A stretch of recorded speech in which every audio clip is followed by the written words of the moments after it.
Kenalkan saya Novi.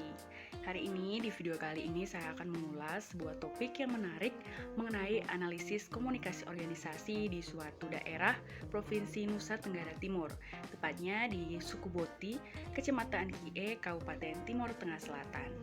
Sebelum lebih jauh membahas mengenai teori komunikasi, komunikasi organisasi, dan bentuk kepemimpinan dari suku ini, mari saya jelaskan sedikit untuk kalian tahu tentang suku ini. Suku Boti merupakan suku keturunan asli atau Nimetu di Pulau Timor. Wilayah Boti terletak sekitar 40 km dari Soe yang merupakan ibu kota Kabupaten Timur Tengah Selatan. Lokasi dari tempat ini berada cukup sulit untuk dijangkau karena berada di pegunungan. Desa ini seolah-olah tertutup dari perkembangan zaman. Padahal kenyataannya tidak seperti itu. Walaupun kelihatan sulit sangat tertutup, desa ini nyatanya memberikan izin bagi siapapun yang ingin berkunjung dan menikmati kehidupan ala Boti yang sederhana dan masih tradisional. Masyarakat Boti pada umumnya masih menganut kepercayaan Halaika. Halaika yaitu kepercayaan asli suku tersebut. Para pria di sana juga diharuskan untuk memanjangkan rambutnya sehingga rambutnya itu berbentuk seperti sanggul atau konde. Nah, itu dia teman-teman sedikit pengenalan mengenai suku Boti. Selanjutnya, mari saya bahas tentang teori komunikasi, organisasi, dan kepemimpinannya. Baik, yang pertama yaitu mengenai teori komunikasi. Menurut saya, suku Boti ini termasuk dalam komunikasi organisasi dengan pendekatan teori struktural klasik. Mengapa demikian? Karena teori ini merujuk pada pola-pola interaksi sosial yang terjadi dalam sebuah kelompok sosial, terbentuk atas dasar kesamaan, kepentingan yang saling berhubung dalam melakukan interaksi sosial. Nah, adanya proses ini menghasilkan aspek status sosial yang berbeda. Jaringan hubungan dan kepercayaan bersama dalam suatu kelompok kemudian disebut sebagai struktur. Oke, selanjutnya materi yang akan saya bahas yaitu mengenai komunikasi dan kepemimpinan. Komunikasi berasal dari kata komunikato yang bersumber dari kata komunis yang berarti sama. Komunikasi dapat terjadi apabila ada kesamaan antara penyampaian pesan dan orang yang menerima pesan. Definisi komunikasi yaitu sebuah proses penyampaian pikiran atau informasi dari seseorang kepada orang lain melalui suatu cara tertentu, sehingga orang lain tersebut mengerti betul apa yang dimaksud oleh orang yang menyampaikan pikiran-pikiran atau informasi.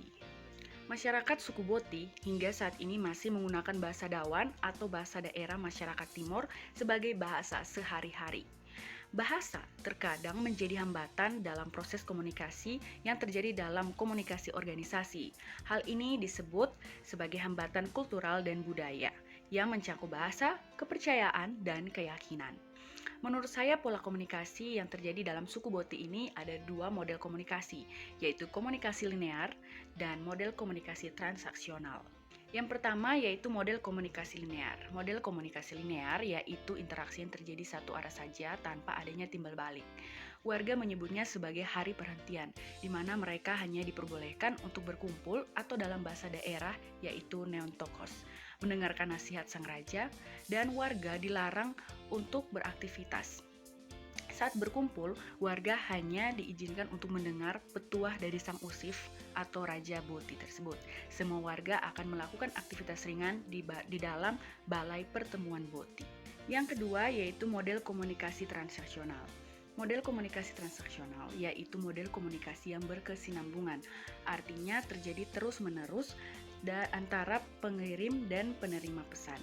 Pola komunikasi ini dapat dilihat dengan pola yang terjalin yaitu pola komunikasi masyarakat suku Boti melalui bonet. Unsur komunikasi yang terdapat di dalamnya yakni komunikator, pesan, saluran, efek, dan umpan balik. Proses komunikasi yang terbangun melalui bonet adalah komunikasi saling balas-balasan. Para penari bonet saling balas pesan melalui pantun. Yang menjadi ciri khas dari keberadaan suku Boti adalah sistem pemerintahan di suku tersebut yang berbentuk kerajaan dengan usif atau raja bermarga Benu. Usif adalah pemimpin pemerintah adat sekaligus pemimpin spiritual masyarakat Boti. Raja Boti bernama Usif Nama Benu adalah seorang raja di suku Boti yang menggantikan ayahnya Usif Nune Benu yang telah wafat pada tahun 2005.